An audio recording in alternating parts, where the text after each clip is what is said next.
You're listening to Building the Broncos with Nick Kendell and Carl Dumler, Broncos Country's leading draft and scouting analysts. Get on over to milehighhuddle.com to sound off on all things Broncos. Man, all right. Well, we got 4 check marks. Oh, I hit the mic. We're here. We're a little late. Running to the car. It's I think post-pandemic reality is kind of here because Carl, you lived in Seattle for a little bit too. The 5. Yep. Ooh, man, that traffic is no joke. But welcome in, everybody. We got 5 check marks now. We're happy to have things kind of starting to be our new normal, but that means traffic is back, and I'm sure in Denver as well. So shout out to everyone, and let's say hello first. Let's say hello to everyone. Carl, hello to you. But first, more important than Carl, more important than me, the comment section. No way, man, coming in here saying, go Broncos. Woo, I'm hyped for the pod. We got Bradley Conger in the house, too, saying clipboard for Teddy and Locke can use everything else. All right, Bradley. Well, we'll see how it plays out. George Newton's in the house. Good to see you, George. Hello, all. Hello to you, George. Good to see you. Gary Neighbors is in the house. Go Broncos. #1 country tonight. Thank you very much. We got Jetty Splash with the cute pic of his. Is that a bird or a dog? I can't tell with it's so small. I know, yeah. It's a dog bird dog. Well, either way. It's a bird. It's a bird. All right. It's I just expanded it. Yeah, it's a bird. All right. Well, rock and roll says Jetty Splash with the bird. We got Manu Caribbean coming in here with the wave. Hello to you, Manu. Hope you're doing pretty well. Good to see you. Good to see you. We got Charlie. Come on, Baxter. Don't you know I don't speak Spanish? What's going on here? Senior Where is Nick? Where is Mr. Nick? Senior Nick is not here. That's what that is. I'm working on my Spanish, so I'm getting a little better here. Gazoon tight. Greg Smith is in the house. Good to see you. Good evening, Greg Smith. Jay, one of my faves. I love you, Jay. Both Jays, Jay Kozad and Jay Roper in the house. Good to see you, buddy. Good to see you. Good to see both you. Brian Bowman, hello. How you doing? Oh, it's a bird, says Jay. Well, he's helping us out. And Facebook user, always joining us. I guess that's a good shout out. If you guys are one of the many Facebook users today, please make sure that you follow us on Facebook. Follow our pages, facebook.com/Mile High Huddle, and also facebook.com/Mile High Huddle. Become a supporter. Go join the groups. Join in the discussions. It's always lively in there. You got all walks of life, and when you have a group as big as that group, it's I'll emphasize again. All walks of life, but it's a lot of fun. Also, if you guys are joining us on Twitter, please follow Carl on Twitter at Carl Dumler MHH and myself at Nick Kendell MHH, and the man, the myth, the legend, Buwana Beast at John K MHH. Shows I'd had to do a solo show this morning, but not really solo because John was the wind beneath my wings, helping me while I just blathered on. So appreciate John for joining us today. Also, if you guys are joining us on Twitter today, follow us at Mile High Huddle and at BTB Pod. And guys, every Tuesday night, Building the Broncos. We're here for you. 6:00 Mountain Time. I'm really starting to get my time zones aligned. I've lived in Seattle long enough now. I'm starting to get it. But make sure you guys join us Tuesday nights for Building the Broncos. Carl, man, I feel like a lot of talking today. I've been busy, go. And I know things have been, Mother Nature has not been so kind to you here recently. It's going to be like 100 degrees in Seattle this weekend. So, but how are you doing? I'm good. We had like I said, a giant storm. So we had a tornado a couple weeks ago. Now we had 90-mile-per-hour winds come through our town that ripped up trees. And so I spent Father's Day actually just going around picking up trees at other people's places because thankfully our house was good. Our trees were good. Just very minimal damage for us and the church as well. So got really fortunate. So, yeah, got to go out and help a few people. And it was kind of a cool day because my daughter at the end of it goes, I'm just really glad I got to spend the day with you, Dad. And that was a heartwarming moment that, I thought, hey, I was picking up branches. She'd be upset that this is how we spend Father's Day. Nope. She was all excited. So it was a good day.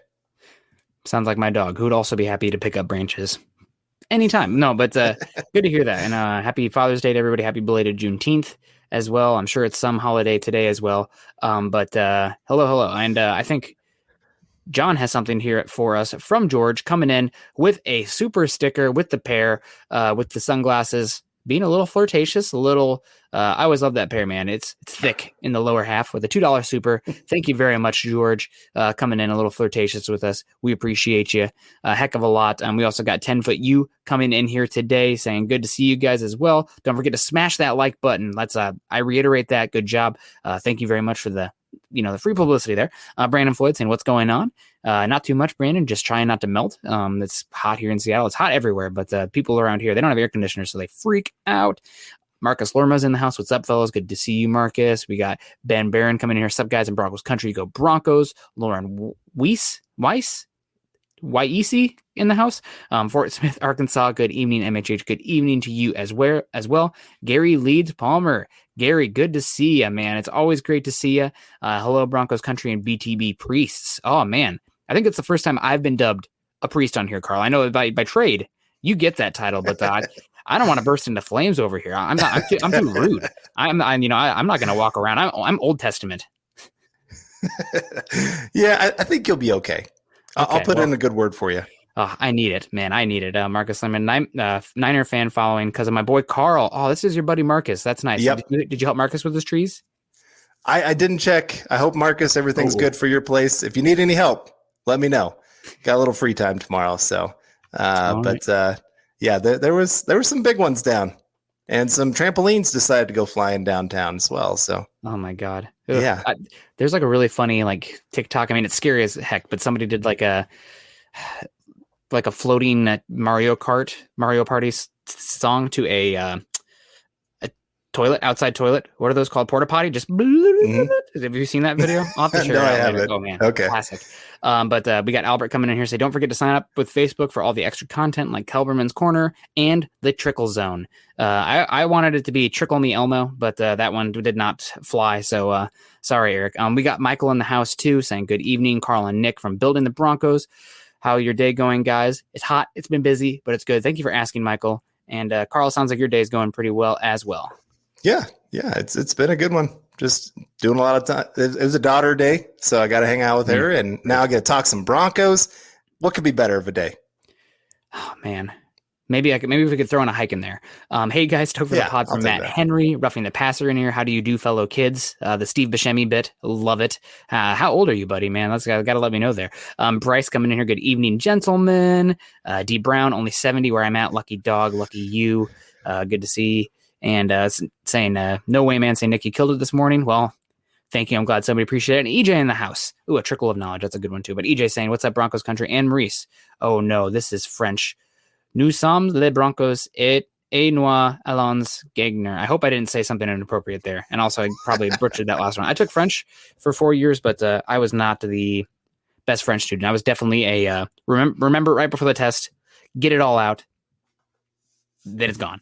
But thank you very much, Maurice. Let us know in the comments what it means. But let's get the time going here. Carl, you came up with a theme for today's show, and I know it's something that's been kind of somewhat discussed in Broncos country. I think it's really interesting. I've thought about it some. I've been pretty busy today, so mine's going to be a little bit more off the cuff and reactionary, which that's what I always do now. But Carl, lead the way. What are you thinking here? Well, so this morning I heard that that both Bridgewater and Locke are both going to have different passing camp times. Okay. And some players are going to Bridgewater, some players are going to Locke. I don't like that. No. And this is what happens when you have a quarterback competition. When you've got two quarterbacks, you've got no quarterbacks. And if this becomes that dividing issue within the locker room of some guys really liking Locke, I think some of the young guys, I think Noah Fant, Cortland Sutton, some of those guys that have been with him for a couple years here, of course, got a little bit of that same draft class with Noah Fant to now Jerry Jeudy wanting to go down and be with Bridgewater because they've got a great connection and liking each other a lot. Just seem to be just really gelling well. I don't like that. And I hope that this doesn't tear the locker room apart. And this is why I think the quicker the big decision makers can come up with a decision and just say, this is our guy, the better off it's going to be for the Broncos. Yeah. Because then the players can actually just say, okay, you know what? They said this is our guy. This is who we're going to rally around. Let's go for it. And I realize they can't do that until at least a little bit into training camp and those kind of things. So this whole month and a half of time, we're just going to have to deal with the fact that there might be some division here. Yeah, that would be interesting. And I don't know if anybody in the comment section or John could pull up who's going to whose camp. That would be interesting to dissect as well. Or is that not all that information is out yet, Carl, or is it all out So who's going where? the two players I know, Jerry Judy's going to Bridgewater, Noah Fant is going to Locke. So the two first round guys. So you can't sit there and say, okay, first round guy going here, that means they're probably going to listen to him more. No, it's both first round guys going in opposite directions. And it's not good. Man, that is not good. It's not going to matter because the Broncos are going to trade for Aaron Rodgers, right? So then it's just going to be like, oh, they were just practicing. No, I'm just kidding. Oh, God, I hope not, actually. But we got Maurice coming in saying, translation, we are the Broncos and we are going to win. Well, I hope so. That would be ideal. And we got George coming in here with a $5 super. George, thank you so much for supporting the show. We appreciate it a heck of a lot. What do you guys think of the NFL COVID protocol? I shouldn't have said the C word. The NFL protocol insanity punishing players who choose not to vaccinate. Oh, George, you are going to get us in trouble. Yeah. Man, I think that it is a private business and the NFL's protocol is what it is. I just hope players make smart, educated decisions, and we respect that, and no bad things come either way. Did I nail it? Was that PC as hell? Yeah. Did I do it? Okay. Yeah, no, you did good. This is a tough situation, and for a lot of people making this kind of decision, they're grown men, and it's big business. Like I said, they're a private business. They can make a lot of decisions of how they want to do it. Sounds like the Broncos don't have to worry too much because they have a lot of the team that is made the decision to go ahead and get vaccinated. And coaching staff sounds like they're all vaccinated. So it doesn't sound like it's really going to affect the Broncos a whole lot. But yeah, I think there are going to be some other teams. This could become a big deal when it comes to getting those practices in and what they can do. And so it could be advantage for the Broncos in that sense, I guess you could say. Yeah, like I said, it is a personal decision. How about let's just probably leave it at that. We don't need to get too much into detail on some of those things because it could lead to a lot of weird conversation that we don't want to go down. We kind of want to talk about the football side of things and what's going on here. And I'm sorry. I just really love Thad Benson so much with the mustache on Chad's head. Whoever this is, God, this is the funniest thing I've seen today. So I really appreciate that. Thad Benson. Nick, are you staying out of trouble? God, I wouldn't do that if I knew how. But that's Swink McLeod saying, well done, Nick, I guess, either for the morning this time or whatever. But yeah, we'll move forward here real quick. And I think this is a really good point coming in here from Dale Rude saying, as far as what pass catchers are going to which personal passing camps between Bridgewater and Locke, saying Sutton and Patrick don't care. They will catch anything anyway. So, Carl, this is interesting. I kind of want to get into it here and go into some of the pass catchers and who you think would pair best with some. And I think there are some washes in here, and there are some that really lean one way or the other. But let's get into it here. Sutton and Patrick, do you think that either is better with a singular quarterback, or are they both washes? I would say Sutton and Locke, just because, one, they have the connection. Mm-hmm. They've had a couple years of actually working together at different times, getting some throws in. So they've got a little bit more of that timing aspect of it. And we've seen where I would say Locke does a little bit more of trusting that his receiver is going to go make a play, even in traffic. And so a guy like Sutton, a guy like Patrick who can go high point the ball, they're going to like a quarterback that's willing to throw even when it looks like they're covered. And yeah, I think that's why I would give the edge a little bit to Locke on that side with those two players. I mean, I think Bridgewater with his accuracy and timing and things like that and allowing them to go make more plays down the field, I would say that works better with Sutton. Patrick's not really a after the catch kind of player. I mean, he's got a lot of straight line speed, don't get me wrong, but he's not more of the juke and do things down the field. Sutton can do some of that. He kind of reminds me, he's slippery. He's like Brandon Marshall, the wide receiver, not the linebacker. He wasn't the fastest guy in the world, but Brandon Marshall could just make guys miss. Mm-hmm. I can't remember which game it was, but he made like 8 guys miss on one play. and I think he scored a touchdown. And it was just one of the best plays I've seen by a Bronco wide receiver in a long time. So I think Sutton could maybe be a little bit of a wash. Patrick, probably better with Locke. Yeah, I think that they both tend to lean towards Locke, and that is just because Locke is a little less safer with the football. And both of those guys, while they can generate separation, they're the I'm open when I'm covered kind of guys. And for Locke being a guy who is a gunslinger and much more likely to stick on that primary read, covered or not, and try to fire it in there. I think that makes sense for Patrick and Sutton, both big body guys, both ones that can do contested catches, both slants, outs, or vertically down the field as well. So I think they both tend to lean towards Drew Lock, but in that sense, also like they're both going to lean towards the more competent quarterback, right? Like it doesn't really even, I don't think it's that much of a difference as far as one style really making one guy better than the other, because you just want to get better quarterback. And then hopefully you'll have a synergistic effect on the rest of the offense and you'll get better opportunities. And it's not just a better volume that you want better efficiency in your pass game. More explosive passes per pass, better plays in the red zone, better third down conversion, right? It's just not this raw data. It's the context matters, and you want better efficiency. So I think these guys, if you gun to my head, they both would lean more towards Sutton and Patrick, or lean more towards Locke. But I don't think it's that big of a difference off the top of my head. I think the biggest one for me is specifically Jerry Jeudy. I think Jerry Jeudy is the guy who has the biggest difference between Drew Lock and Teddy Bridgewater. And that's because Jerry Jeudy, while he can do stuff down the field, he's much more of a short, intermediate passer, at least coming out of college. We'll see what he grows into year 2 in the NFL.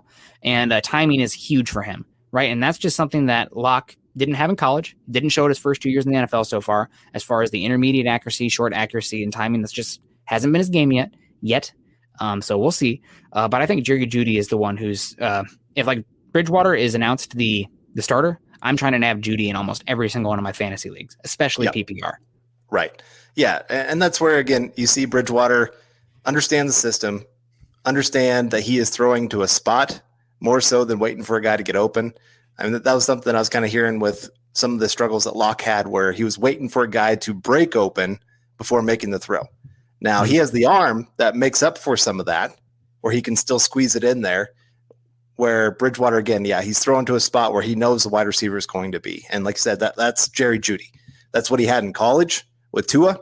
Tua doesn't have the biggest arm, but Tua was very, very accurate, very on time with everything that they were doing, very much within the system, doing what they did well. And like I said, Jerry Jeudy, that's what he loves. If he can get even a couple steps and the ball be on target, man, that's how that guy can go and make a big play. That last game of the season against the Raiders, that huge, 88-yard touchdown, 92-yard touchdown, something like that. Yeah. His longest receiving play of the season. That was a pass that was on time, in space, perfect throw, accuracy-wise. And yes, that was with Drew Lock. But we did see some others where Jerry Jeudy broke open, and Drew Lock was just too late on the throw. And so you just got to – the Broncos are really going to have to weigh this. These are very opposite quarterbacks in a lot of ways. Highly accurate, smart, not the biggest arm. Decently big accurate. arm. I don't know if I'd say highly accurate. Like you watch Aaron Rodgers to Teddy Bridgewater, it's like, okay, one of these guys is highly accurate. One of them is solid, accurate, short, intermediate. Sorry, Nope, I agree. And I do worry, like you were talking about some other stats of, what do they do in the red zone? Well, which one's better? Which one do you think can be better in the red zone? Where you get some tight windows. I think Locke is better in the red zone. Yeah. But what would you rather have? Somebody, let's just put it out there. In the red zone, you have a guy who averages over the year, I don't even know what a standard would be, but like with Teddy Bridgewater, you are going to get more field goals where you sputter out, but you're also not going to get the interceptions, I think, in the end zone as well, because he's going to protect the football. And with the way this Broncos team is built, am I concerned about getting in the end zone via the pass game when I have Melvin Gordon and Javonte Williams? So what's the trade-off there? You understand what I'm getting at? Like, it's kind of like when the Vikings had Bridgewater, right? Like the quarterback's not throwing a lot of passing touchdowns. Well, they're handing it off to Adrian Peterson once they get in the goal to go situation. You have a freaking hammer. As long as you can navigate the football between the 20s, protect the football, you can do some things in the red zone.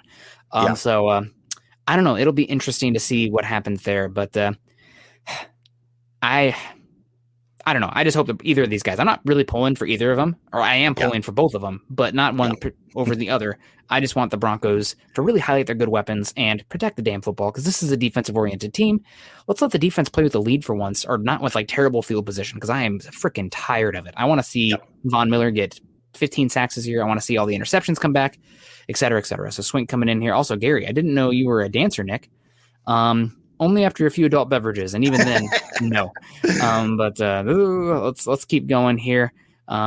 We got Josiah Hicks coming in here saying, "What's up, guys? I feel like Teddy is better than Drew in different aspects, and Drew is better than Teddy in different aspects." So here we go. I hope Drew can learn from Teddy and become a better quarterback overall. I mean, I've said it on this show many times. I'm very critical of Drew Lock because I'm not grading him on a curve, right? You cannot, especially this is a third year in the league. Typically, you know about a quarterback after their second year, right? Like at least if we don't know like the final say, but we kind of got like a range of what to expect now of where this quarterback can be after 2 years in the league.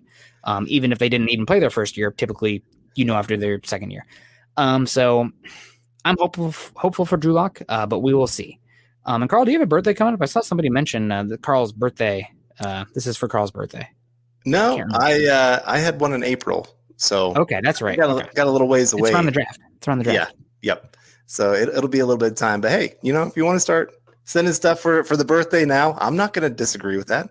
But no, that's hashtag Carl's birthday fun. Thank you, Gary. Appreciate that. You got to start early. I'm one of those guys. I like some big gifts. Unfortunately, that's the thing, right? It's like, just give me a gift card so I can get like a bigger thing. I don't need a $15 knickknack. I appreciate the gesture, but I'd rather you come, buy me around. That's honestly it. Hello, Nick and Carl from Mike S. and Broncos Country. How you doing, Mike? Mike, let us know who should we watch out for some Alabama players this year, right? It's getting to be time to start really looking out for some college players, right? The dead time, that's typically when I really start to dig over previous seasons college football, just see what happens. Even though last year's tape is hit or miss, I guess is the way we'll put it. And I keep seeing this come up. David Bingaman, 17 games isn't 2 years, man. Do the math, Mr. Stats. Okay. We have historical trends on quarterbacks, and it is 2 years in the league, not games played. So, sorry, that's the threshold that's being used that typically you can find. And what does that mean for quarterbacks that haven't played in 2 years? Well, typically, unless they have a Hall of Famer in front of them, means that they weren't good enough to take the job. Yep. And is what it is. Russell Wilson had Matt Flynn in front of him. He was a third-round pick, right? Oh, he could sit there behind Matt Flynn for a year. Russell Wilson took it. So and that's what you hope for. Right. But it's not starts. It's years in the league. That is the threshold. And I would add 2 years in the league, 2 injuries. Yeah. 2 his throwing arm. You can't undersell that. That's important to look at. I mean, part of your evaluation is your availability. Mm-hmm. And right now, Locke hasn't shown that he can stay healthy in the NFL. He's got to learn to do better with the throwaways. He's got to learn when to take a hit, how to take a hit. There's times where he's trying to do too much, and it's led to some of his bad interceptions. It's led to a couple of his injuries. So there's things that Locke has to learn that are the little details that matter. I mean, Peyton Manning, Tom Brady, those guys, they're not the most athletic guys. They're not out there escaping anyone, but they figured out when to take hits. I mean, the patented Peyton Manning throwaway or the Peyton Manning sack where he'd self-sack himself. He's like, I'm not going to take this big hit. I know I'm getting sacked. Why would I take a big hit if I don't have to? Yeah. And it annoyed a lot of people. But at the same time, like, hey, he lived to play another play. Yeah. You need your starter out there. So go ahead. And for quarterback specifically, you see a few jumps from them based on age. First, you'll see them kind of make a jump age 22, 23. And then hopefully I guess 20, 21, then about 22, 23. So kind of like their sophomore to junior/senior year. And then like sometime in their rookie contract, they take a leap. Hopefully year 2, you see it after their rookie year. And then there's one after they get paid. So like, that's why you kind of see these teams that pay these quarterbacks, these rookie quarterbacks. you'll see them, they'll be really good at the end of the beginning or the end of the rookie contract, and then they get paid. And there seems to be a little bit of regression. It's because the team around them is not as strong most of the time because they're getting paid, 20%, 25% of the salary cap space. And then you see that quarterback grow a bit more, and they start to be able to hopefully raise all ships and overcome that huge salary cap hit. But it's always, not every single player follows the mold. There are statistical outliers. We can look no further than Josh Allen being one, who the leap that he made year 2 to year 3 was extremely rare. Wouldn't bank on it, just like I wouldn't bank drafting a 6th-round quarterback to be Tom Brady. And another one that's happened in, I guess, the last decade is Ryan Tannehill, who was kind of, you saw a lot of flashes his 2nd year and 3rd year. I think he was injured his 4th year, and that kind of really threw him off. But those are 2 quarterbacks who took big leaps outside of the expected. After year 2, you kind of know what a guy is. So There is hope. If you want to hang your hat on that, by all means. I'm not here to gatekeep your fan or your perspective. But it's useful information. Yep. And we had someone coming in here off of Twitch. We'll get to Trevor here. Nick said something to think about a while back that stuck with me. If you have 2 quarterbacks and you don't have one, bring on Rodgers. It's very seldom do you see a team that has a quarterback battle go into camp and you sit there and say, this worked out well. The Seahawks, they had a quarterback battle when Russell Wilson was a rookie. It worked out well, but they made a quick decision too. I mean, they really didn't wait that long. It was pretty quick to see that Russell Wilson was the man there. You could say a little bit, maybe I'm trying to think of some other quarterbacks. That were immediate, like obvious.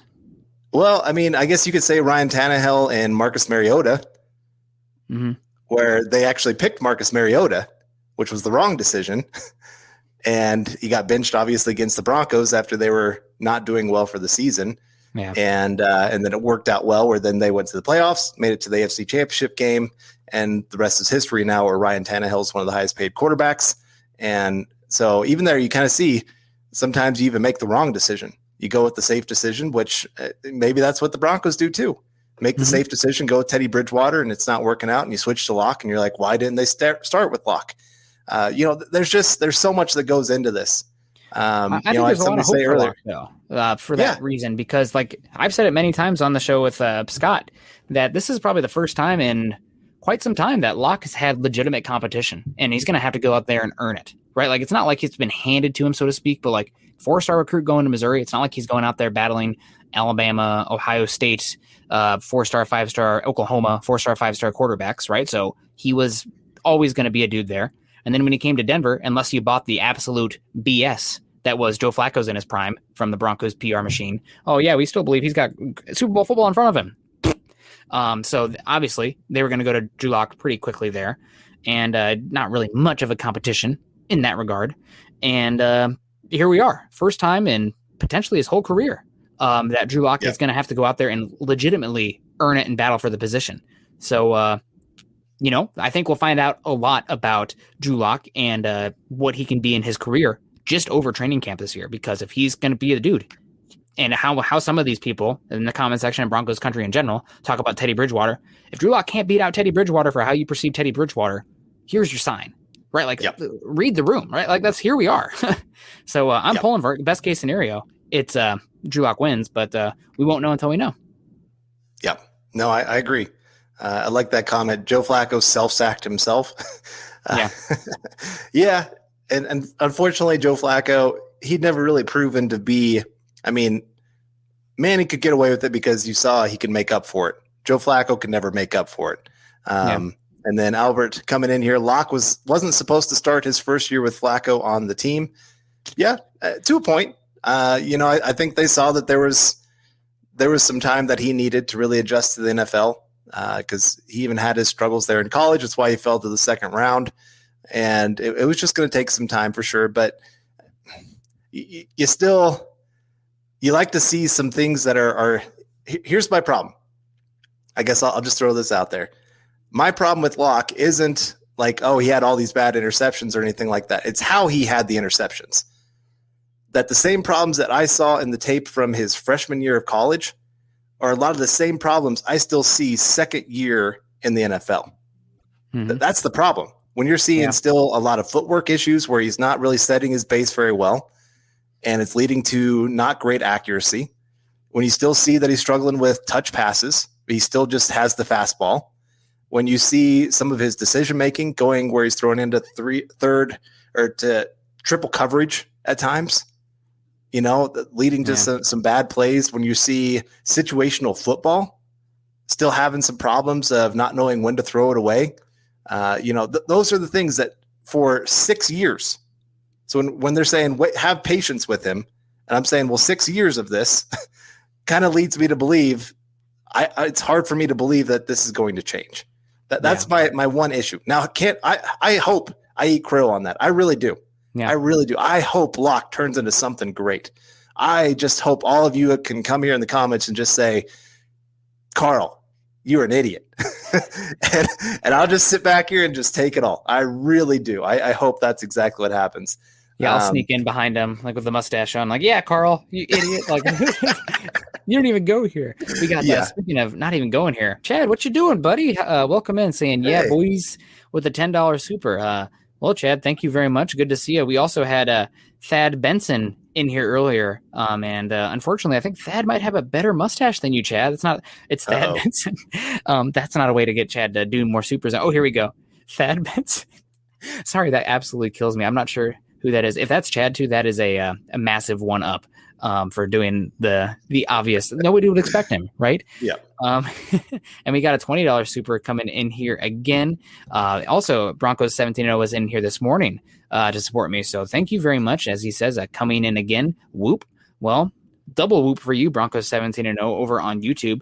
We appreciate you very much. And also, guys, if you're joining us on YouTube today, like that is, make sure if you guys are not in a position to contribute financially, that's okay, right? Not everybody's always in a position, but one thing you can do that is completely free is go over to our YouTube page, Mile High Huddle, and subscribe, like, and share, right? Do that right now. If you haven't done that yet, if you're hating what's going on, there's other shows there. You can find out what's going on. Make sure you subscribe, though. The little notification will come up, and you'll get a chance to hear what everybody has to say, right? And one thing that I really pride myself on, and am just boastful about this show in general, is that every single show has a different flavor, right? You have some guys who are much more, just emotional writing on it right now. There's some people who are gung-ho Drew Lock. There are some that really don't like Drew Lock. And then there's me trying to pussyfoot myself into both pools, have it both ways. So that way I'm right no matter what. But there's a lot of good stuff. So really, you guys should check it out. I'm still laughing at Thad. God bless it. Yeah. So Carl, let's talk the wide receivers now. Actually, let's talk tight ends. We have talked a lot of the wide receivers. Real quick, KJ Hamler, Bridgewater or Locke? Bridgewater. How come? KJ Hamler doesn't have a great catch radius. Never has. He needs a very accurate quarterback to really take advantage of what he brings to the table. That was my one really big hang up with them drafting him, with Locke being kind of that view of the future. When they went Judy, then went to KJ Hamler, I kind of wondered, how do these two guys work with a guy like Locke? That's why I really kind of lean towards CeeDee Lamb, because he's a guy that can make a lot of catches away from his frame, doesn't always need the most perfect pass to make it work.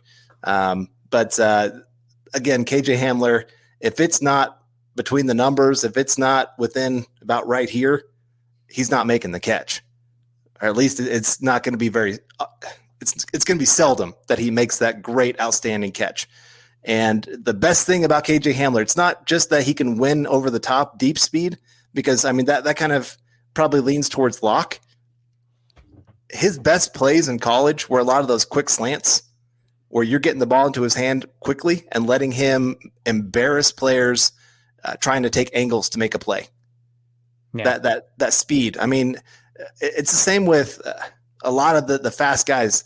It's great that they can win over the top, but their best plays a lot of times are those just quick plays that just let them go, get up to full speed with the ball in their hands, go make a play. So that's why I lean towards Bridgewater. I I am interested to see what KJ Hamler's role is in this offense, because at Penn State, he was much more gadgety in his usage, running a lot of jet sweeps from the slot and whatnot. And the slot fade. And I think a lot of those might actually predicate more towards lock. But if you're using him more as a get the ball to him quickly and let things happen after the catch, I do lean towards Bridgewater. I think he can make things. Yak is a quarterback stat, right? If a quarterback's putting the ball on time, and okay, well, here you go, Tim. Merry Christmas, double hat here. If you're hat, I only have 3 hats, not 4 hats, Tim. But if you're putting the ball on time in the right place, the right read, your wide receiver can do stuff after the catch. And the Broncos have been pretty damn dreadful at that in the last few seasons. Part of that is Joe Flacco. They were okay there with Keenum, but the weapons were actually not very good surrounding Keenum. The depth of weapons, Emmanuel Sanders, Demaryius Thomas, sun starting to set kind of thing going on for them. But it'll be interesting, right? I see a lot of people saying it's a coach's fault, talking about John Elway and whatnot. You guys can have your opinions on what the quarterbacks are going to do this season. That's great either way. But time is going to show reality, right? Yep. So don't talk in absolutes, because that's when you make yourself look real foolish. Yeah. And we got pivot. Go ahead, girl. I just wanted to point out here, Michael, you're looking great in all of your Mile High Huddle swag there. For everybody out there, you can head on over and you can get your own as well. I think it is at huddleup.com. That's where you can get your swag on, as Chad likes to say all the time. And just switching gears here a little bit. We can switch back here in just a second. But this is a good one here, getting to the defensive side. We haven't talked about the defense quite a whole lot here yet. How many sacks will Von Miller and Bradley Chubb have combined staying healthy this NFL season for the Denver Broncos? Go Broncos. Yeah. There's 2 things that kind of play into this for me. One, you do need your offense to play with the lead so that they can actually pin their ears back and go get some sacks. Yeah. Can you expand upon that a little bit? What does that even mean? Well, people out there. Yeah. So the big thing here is, if you are playing from behind, the other team can really just dictate what they do on offense.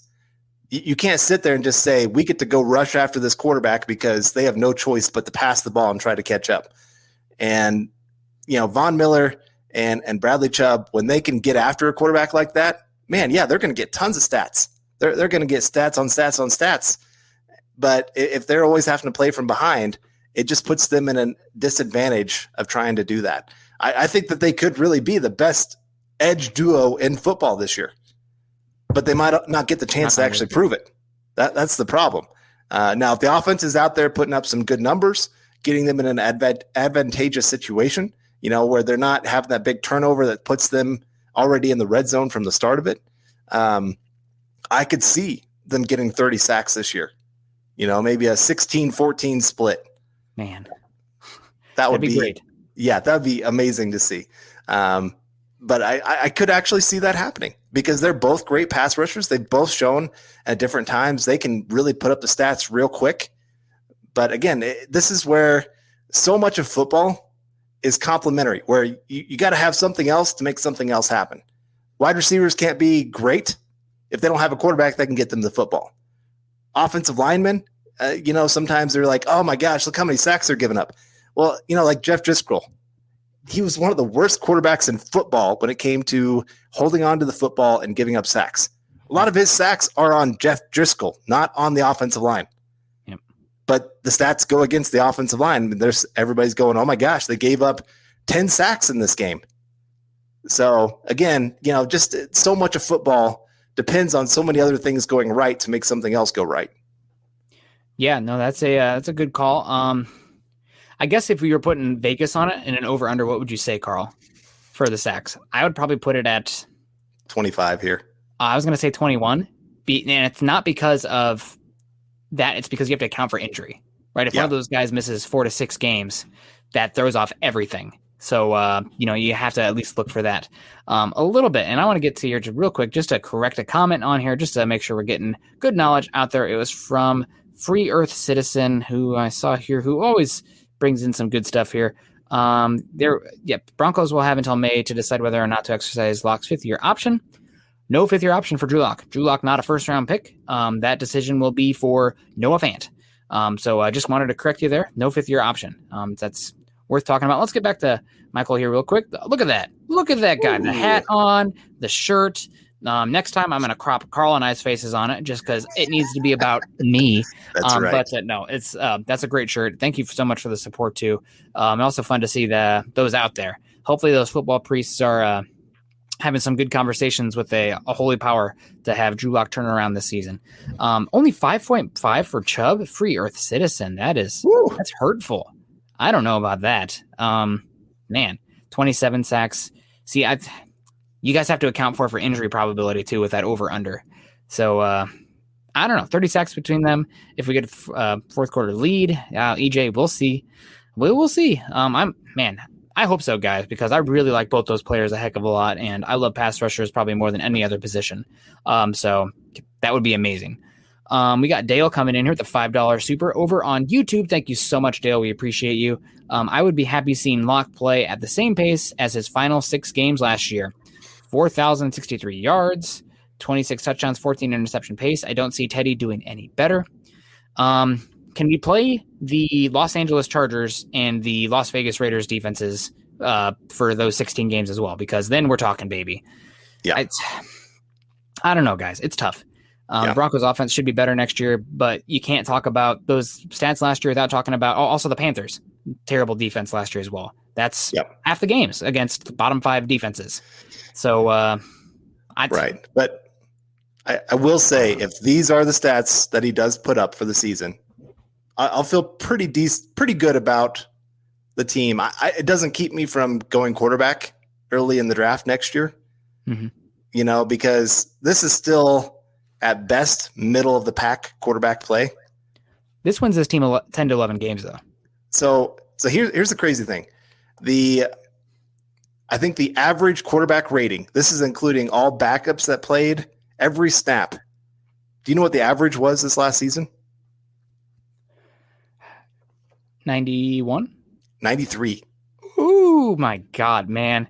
Quarterback play. That's the thing, man. When people talk about comparing like Dan Marino or John Elway's stats or even Peyton Manning stats early on, it's like, guys, the game has changed so freaking much. It's like comparing interceptions today from like back in the 60s when they have half the team had 10 interceptions, right? It's like the game has changed. I don't know what to tell you. Like, you cannot do that. Go ahead. Elway's first year, the 16th best quarterback, their quarterback rating was a 75. Was there not even a quarterback that had 75 this year? I don't think so. I'm trying to think of any that would come off the top of my head here. Maybe Darnold? I was going to say Carson Wentz. Oh, that could be too. Yeah, one of those two. But it just shows, quarterback rating has improved 20 points since Elway. It's about 15 points since Manning started in the league. And I really hope here. I can't wait to see how much Peyton Manning rubbed off on Drew Lock just for helping him out the last few months. I hope that makes a big difference. I do. Lock is doing all the right things. Don't get me wrong. I think he's made a lot of right decisions, working hard, but not everybody that works hard makes it in this league. Yep. There's a lot of guys that just put in all the work and just never quite make it. You could say there's been a lot of third string quarterbacks that are some of the smartest quarterbacks in the league, but I was told a lot of times that Brock Osweiler, highly intelligent player, but he just, when he actually got on the field, he couldn't see it right. The game was going too fast. Didn't always have the best arm. So again, it just, so much has changed in the game, and some guys just can't always make it work. I really do hope Drew Lock makes it work. And like I said, I hope Peyton Manning, because I think Peyton Manning's rooting for the kid. I really do. We're all rooting for him too. And it's all for the better of the Broncos. If Drew Lock becomes a great quarterback. Yep. But I know, and I've seen some people comment of you can't compare him to Herbert and Mahomes. Problem is, those are the guys they're going to be going against for the next 15, 18, 20 years. And if you can't have a better quarterback, If you can't have a better quarterback than them, you're already at a huge disadvantage. Yep. It's like, Carl, you ever play Catan? I think so. Are you that big of a nerd? Okay, you have the resources cards. If you have a quarterback, just imagine a great quarterback. Imagine like doubling your hand. You have like double the resources at all times. You're going to win most of the games when you have a better hand in that regard, because that's just what the quarterback does, right? You're playing from a disadvantage if you are behind those guys, and that's the bar. It sucks, but it's a reality. And Charlie, I'm helping you out here. Charlie is normally the smartest guy in the room, and also one of the funniest guys in the room. But Peyton is with an E. I think you're getting mixed up because of George Peyton there too. I saw you do it earlier too. So let's get going. And Charlie was saying why my mind is going so fast, but the conversation is so slow. Picked a bad day to stop sniffing glue, right? No, great movie. Man, Carl. Okay, tight ends. We needed to get to tight ends. And QBs don't play against QBs, says Dale. That's true, but teams play against teams, and because of that, your QBs, you're not going stats for stats with them, but it does make a big difference for if you're winning or losing, right? It's probably like 35% of your team's makeup. So is what it is. But tight ends, Carl. Noah Fant, Albert Okwuegbunam. I think we can put the rest in a box because who? No, I mean, we know the names, but like, not a good depth position this year. But Noah Fant and Albert Okwuegbunam with Teddy Bridgewater and Noah Fant. What are your thoughts here? I think advantage goes to Locke with both of them. Okay.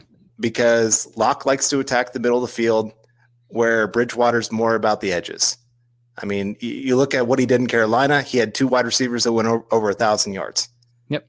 Tight end didn't do a whole lot with the Carolina last year. Yep. Even when he was with New Orleans, it was kind of the same way. He liked to attack the edges. And where Drew Lock, like I said, loves the middle of the field, that's where Noah Fant, that's where Albert Okwuegbunam is. And we saw right off the bat, even when Albert came in, there was an instant connection between those two. I mean, their time in college obviously pays off. They know each other well. He's got the big catch radius. He's big, strong, fast, all those kind of things. That plays to Drew Lock. He likes to play above the rim. So I'd lean both of them towards Drew Lock. I think for Fant, it's a wash. Maybe this information about him going to Locke's passing camp maybe shifts it a little bit, but Locke is Fant's a guy who people think about him being this like deep threat because of the speed, but crossing routes the tight end. There are not linebackers who can keep up for him. So if he's the second or third read and he's busting open on a crossing route to kill a cover 3 or a cover 2 or anything like that, and he gets the ball in space, buddy, bringing down that 6'5", 250-pound dude is really hard. I'm not gonna say impossible, but really hard. Like he's off to the races. So I think Locke could be pretty good if the quarterbacks that's throwing him the ball can throw it on time in the right spot and give him yak opportunities. I think he could really be a good yak weapon. So that's the one I kind of pushed against a little bit. But we'll see. And we got Charlie saying, I've done through real good, but they can't catch it, coach. I don't know if he's trying to get in there with the giving him a hard time earlier. Travis coming in here. Travis Tarbox. Good to see you, Travis. I think Travis joined us this morning as well. He said hello as we were saying goodbye. So I see you, Travis. Hoping Vaughn wins Defensive Player of the Year this season. That's the only thing that has eluded him in his storied career. That would be incredible. And that would mean also that the Broncos offense was probably clicking because you talked about it earlier, Carl. Vaughn gets Defensive Player of the Year. That means that the Broncos were probably playing with the lead. That means they were probably winning some football games. That means the offense was maybe, I wouldn't use humming, but they were at least competent. And that would be incredible, man. I'm a huge Von Miller fan. Like I've said on the show before, I took my fan hat off the moment I joined MHH because I don't want to be biased. I'd rather bring you a real football perspective rather than just saying every single player is the greatest of all time and bring you nothing other than, echo chamber stuff. But I have a hard time with that with Von Miller because he was drafted before I joined, and he's probably maybe him and McManus are probably the last guys on this team that were Broncos before I joined. Yeah.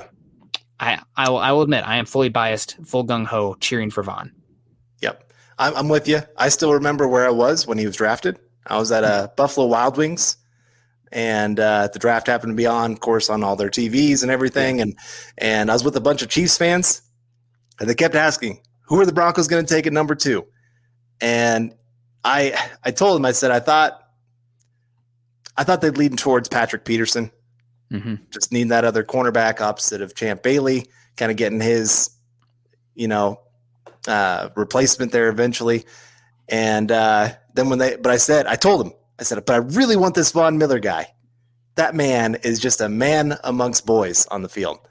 And then when they took him, I just raised my arms up and just closed my eyes and just all excitement. And man, so you're right. There's a lot of homerism when it comes to Von Miller. And he's just been so unfortunate. He's always kind of been that number 2 or number 3 best defensive player in football. When he came into the league, J.J. Watt and Aaron Donald now. Right now, yeah, Donald. And so he just has always kind of been second fiddle there a little bit, but he's always right on that edge. And so I'd love to see him win that. And it just would be just that last check mark on a storied career. Yep. That would be great. I honestly, as great as it would be to see him get Defensive Player of the Year, how about a second Super Bowl MVP? I think I would prefer that one a little bit Yeah. more. Shandy coming in here saying, I honestly felt Fitz or Darnold would have been better to push Locke. Teddy's steady, and there's not much to learn from pumping the brakes with Locke's style of play. I mean, Ryan Fitzpatrick, I think Ryan Fitzpatrick is the most likely career arc for Drew Lock at this point, right? Where he's like, oh man, you see the tools, some awesome throws. Like he was top 5 last year in big time throws, but also was one of the guys in the highest turnover worthy plays. So it's like the roller coaster. Ryan Fitzpatrick, Drew Lock, although Fitzpatrick's got that Harvard degree, which he can fall back on. Doesn't always make a guy a great football smart player, but Fitz, I'm in here for it. Darnold, I would have been okay with Darnold, but what it cost to get Darnold versus what it cost to get Bridgewater, I'm happy with the picks. I'm pretty happy what the Broncos are paying. Very little for Bridgewater, giving up a 6th round pick off the top of my head. Yep. I mean, that's pretty good. That's like bargain buying, right? And there's a reason that he was a bargain buy. But I feel pretty good about the price. Maybe I shouldn't get too high about it, but it's not bad. Well, I mean, funny thing is, of the 3 quarterbacks last year, Teddy Bridgewater probably played the best of the 3. And he cost, well, I guess didn't cost the least, but yeah, like you said, 6th round pick is nothing in today's NFL. Yeah. Teams are willing to throw that away for about anybody. But we got BNS coming in here. Said Albert Okwuegbunam will be a touchdown machine this year. 10 plus # all pro Bowles. I hope Bowles does that. He had a great season, obviously, last year. I think most have known here on Building the Broncos and with Eric and Lance on their show as well. We've been big Bowles fans for a long time. Mm-hmm. We were the ones that kind of said, keep going on this guy. And so I'm glad that paid off. And now he's got his big career or his big contract. And I hope that just continues moving forward. As for Okwuegbunam and his being a touchdown machine, yeah, I said last year that I thought his best role, especially as a rookie, was going to be in the red zone. Mm-hmm. His ability to go up and just make the plays above everybody else, that's what you love to see. I didn't think that he was going to be quite ready to be the in the between the tackles kind of guy. But in the red zone, yeah, I'm here for it. And so I hope he gets healthy, and whoever the quarterback is, I'm hoping that they can lean on him in the red zone and just throw some up there and he can go make up the great catches. But Soren coming in here, Soren Lundgren with a great question. Who is a better blocker at the tight end position? We've talked about this. Do the Broncos even have a blocking tight end? Maybe this is, some people will kind of come out of here with this one, but I think Noah Fant is the best blocking tight end on this roster. He took big steps forward last year. I thought he came into the league compared to many tight ends as a C+ level blocker, right? If you're doing the old school grading the player of their skill set. And last year I thought he went up to a pure B. He's actually pretty underrated in the blocking regard because the pre-draft talking points of him being such a good weapon and the athlete type, but he looks even bigger this year. He's 3rd year in the league, which is typically the year that you see tight ends break out, 3rd or halfway through their 4th year. You see that tight end break out. So I really think it is Noah Fant, who is the best blocking tight end. I saw somebody earlier ask, the Broncos tight ends can be good if Shermer plans to use them. Don't remember who exactly said that, but I'm sure John will pull it up. But guys, last year the Broncos had the 4th highest rate of tight ends targets per game in the entire NFL.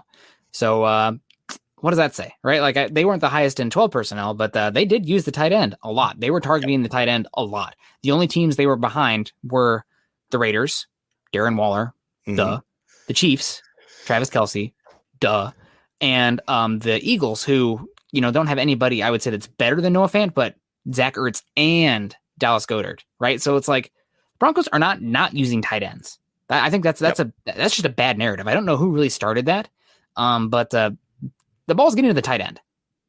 I think it's because so many people see that when Shermer came in, the system that he loves to run is the 3 wide set.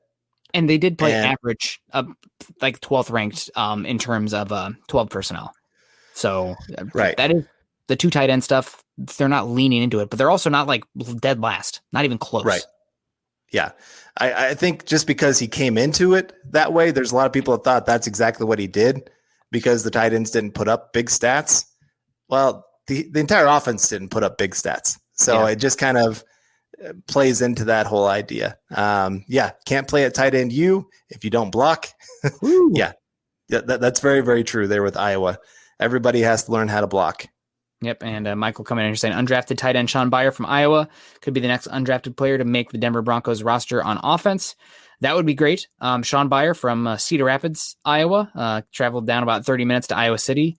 And a personal story about Sean Byer, a buddy of mine, and I drove up to Madison, Wisconsin for that 2016 Broncos game, Hawkeye game up in Madison. And we had a way too good of a time before the game, let me tell you. And we were kind of, looking around, trying to find some food somewhere. And Sean Byer's mom waved us over. It's could tell that we were in need of some assistance and fed us up and, sent us with a few adult beverages on our way as well. So Sean Byer, another player I'm probably not going to be super unbiased towards because I stand Sean Byer because his mom saved me and my friend's life that day. And it was not a great game. But I don't remember. No, I'm just kidding. But Sean Byer, a shout out to Sean Byer and especially his mom. I think his mom's name is Dawn. So thank you, Dawn. God bless. Man, we got Charlie Beagle coming in here saying Fant was unstoppable in one of the games and we totally ignored him in the second half. You're talking about the Titans game, and my understanding was that there were plays that were designed to go to him and the ball did not get to him. So I will lead no further than that. You can draw your own conclusions. So we got Albert coming back in saying they're a game. Oh, Andrew Morrow. Okay, we're coming with Andrew Morrow here, the $5 super, and we're going to be getting out of here pretty soon. So if you got your supers, get him in, beat the buzzer. I'm going to ask y'all every week till it comes true, but what are the odds on Rodgers to Denver? I don't do odds because I'm not really much of a gambler, so Carl could probably give you something better. But Rodgers to Denver, I will go 23%. I don't know. I think it's not going to happen this year. I don't think it's going to happen. I think it could draw out all the way through this year. So I'm going to go 23% because I was in between 20 and 25. I'm going to be a little bit more optimistic, 23%. All right. I'm going to go 46%. And 46? Come again? 46. Yes. I honestly, if I had to put odds on, I'd say it's like 75% chance that he does not play for the Packers this year, but only about a 46% chance of that, of just actually being that they get traded, that he gets traded to the Broncos. I think the Packers are dug in. I think Rodgers is dug in. And it's unfortunate that is kind of where we're at. I think if I had to guess which one blinked first, I'd say it's the Packers. Oh, man. Just because Rodgers is one of those guys that he can hang in there. And he's got the money. He doesn't have to worry about the money. He's got other options of things that he could go out there and do. We've said it on here before that Rodgers isn't one of those guys that just so absolutely loves football like there's nothing else in the world. He's not one of those guys. He's got other interests. He's got other things that he can go do and have fun. And we've seen this offseason, he's out there having, the time of his life. And so he doesn't need football. Football needs Rodgers. Mm-hmm. That's the bigger thing here. And I think he knows that. And for the Packers, they're going to have to make that decision. Like, is it worth us being so stubborn headed that we're going to be willing to miss out on getting maybe 3 first-round picks for this guy that doesn't even want to play for us? I like I said, I just think the Packers are going to blink first. Yeah. Well, I really hope that's the case, man. Danny's saying 0%. So Danny going from the good vibes of Carl to the bad vibes there. We don't like that unless you're pulling against it, in which case, if you think that's what you want, then Godspeed. I'm not going to tell you what to cheer for or what to hope for. Yep. Other than Broncos wins. If we can't agree on that, I will gatekeep. If you're cheering against the Broncos, unless it's the end of the year and a lost year for draft position, then I would be upset with you. For your citizen coming in with a $10 super over on YouTube, one of the buzzer beaters here coming down the tracks. Do you guys think Demorne Pearsonell will start as a kickoff punt returner? If so, does Deontay Spencer get cut? No. And I guess that disqualifies the second question because I do not think he's going to be the starting punt-off kick returner. I think more likely you're going to see, if Deontay Spencer does get cut, I think KJ Hamler would be returning punts and Tyree Cleveland would be returning kicks. Yep. Yeah, I think the Broncos are trying to make it very clear to Spencer that what he did last year was unacceptable at times. I mean, he got benched at one point during the season because he was making so many bad decisions. He's got speed and he's got some moves. He's made a few great plays for the Broncos, but going back to like the 2-yard line and catching a punt, that's not smart football. And he did it on a regular basis of catching inside the 10. Like that's supposed to be their cutoff. If you get to the 10-yard line and the ball's going over your head, let it go. Hope that it bounces into the end zone. If not, hey, we live with it. But don't take it at, the 5-yard line, the 7-yard line, whatever. And he just kind of has, there's times where he had that attitude of, I know I can make a big play. It doesn't matter that this is the other smart decision to make. So I still think Spencer has a chance to make this team. He's just got to, like I said, he's got to make some smarter decisions out there. Yeah, absolutely. All right, guys. Well, we got another super here coming in from Geimer Gaming saying with a super sticker. Oh, I guess John's probably going to pull that one up here in a second. And we got George Newton saying Skangs was better. What's Skangs doing these days? Is he like the assistant to the assistant regional manager for the 49ers? He is back with the 49ers. I think he is back as a quarterback's coach for them. Okay. Well, we'll see how that goes. I do think that Skangs system was better for Drew Lock in a vacuum than what Shermer wants, but that's because Shermer puts more mentally on the quarterback to execute his system, where Kyle Shanahan's tree, a lot of times that first read is the guy to go to, right? And where Shermer's is much more predicated on pre-snap and post-snap reads from the quarterback based on coverages, box numbers, et cetera, et cetera. So they put more on the plate of the quarterback with Shermer's scheme. And depending on the quarterback, that sometimes can be better or sometimes that can be worse. So, yep. And also it, don't want to just imply the intelligence, although Ben Albright said like, oh, Drew Lock's known as the slow learner, like, right. Like here we are, like he's been supportive as anybody has been, but it just is what it is. But let's get to Geimer coming in here real quick with the rock on signs. Thank you very much for the $3 super with the A in front of it too. Is that it's the dollar sign. So it still must be USA dollars, but John's mouthing something. It's not USA dollars. Well, either way, Geiger Gaming. That's what it is. Geiger Gaming. Thank you very much. We appreciate you. Also, I'm not sure if we had, it's Aussie. Okay. Thank you very much. Aussie.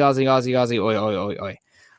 Man, I traveled abroad with some Australians, and you guys, maybe not you, Geiger Gaming, but very much fit the stereotype. Drinking and cussing, my God, great time. It was also the summer prior to the USA 2016 election, and felt good to be Australians for a little bit because didn't want to be asked every 2 seconds about that from Europeans. That would not be the most fun. But guys, we got to get out of here. We're at an hour and 3 minutes. John has a hot date.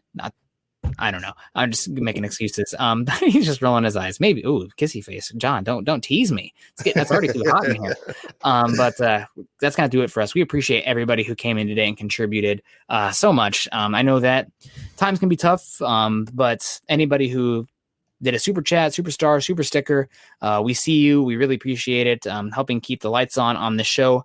Obviously, we're not competing with each other in regards to the money making every time, but it certainly doesn't hurt and keeps us relevant when we can do stuff like that. And you guys help a heck of a lot. Follow us on Twitter, please. Follow Carl at Carl Dumler MHH. Also follow John at John K MHH, and follow myself at Nick Kendell MHH. While you guys are all over on Twitter, please follow the show account for Building the Broncos at BTB Football Pod, and the mothership at Mile High Huddle. Doing all that, you can get to our contacts. If there's a question on here that you guys thought that we deserved to be answered that we didn't get to, seriously, at us on Twitter. We will give you a personal talk right now. If you just want to talk ball with us, that's fine. That's great. It doesn't just have to be on the live stream. I can admit, addicted to Twitter right here. This guy, my wife will be the first to say, addicted. So if you got, especially with football stuff, so if you guys got something you want to talk about, please get after us at Carl and I. Carl also, I feel like he beats me to the punch a lot of times on those ones that he gives, 3-4 tweet responses. So you're getting your money's worth, guys. Follow us on Twitter, get after us. Guys, please also, if you're on Facebook, click those little thumbs up. As we like to say, we got an angry react right now from Zebulon. Oh, Zebulon, we love you. I don't know what the angry react for. I hope he just misclicked. Unless he was angry that the show was so good that he couldn't even stand it. But click the thumbs up, click the heart react, click the thumbs up, or click the care react also. We appreciate that one. If you join us on Facebook, facebook.com/Mile High Huddle Pod, or facebook.com/Mile High Huddle. Click those pages, find those pages, join us there.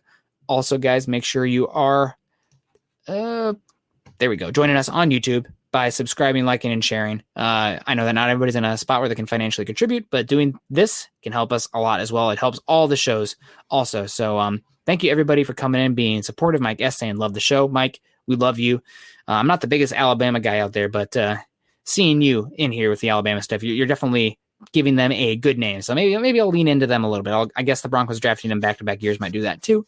Bob Skinner, great show. Bob, you're great. Jay saying, love y'all.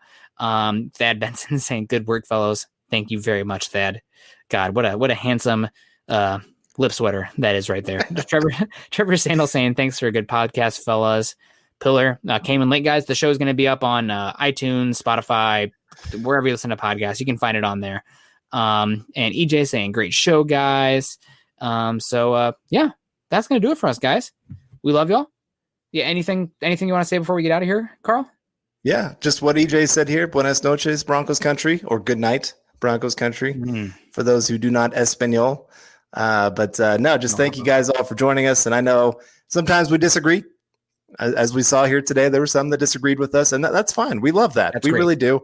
Yes. We love that kind of conversation, and anything that anybody else can bring to the table. That's what makes this show so fun. Is getting to have those kind of conversations. And so we really appreciate you all just joining us here. It's going to be a long off season here for a month and a half or so, but that's the great thing about having this kind of podcast is we still get a chance to stay connected and get to talk about some Bronco football and just talk about general in life. That's what I love. And so we, again, just appreciate everyone. Nick, John, appreciate both of you guys. It's always brightens my Tuesday to see both of your faces. So yeah. I love you guys. Yeah, I really do. But we need to get the heck out of here. It's getting too sappy. Yeah. It's too hot here to be that lovey. All right. Well, guys, everyone stay safe. Carl and I will see you again on next Tuesday at 6 p.m. Mountain Time. I will see you guys riding solo again on Thursday morning for Broncos for breakfast. Everyone stay safe. Like I said, stay cool. God. And we'll see you guys soon. And tune in tomorrow. Huddle up, guys are back. Love y'all. Go Broncos.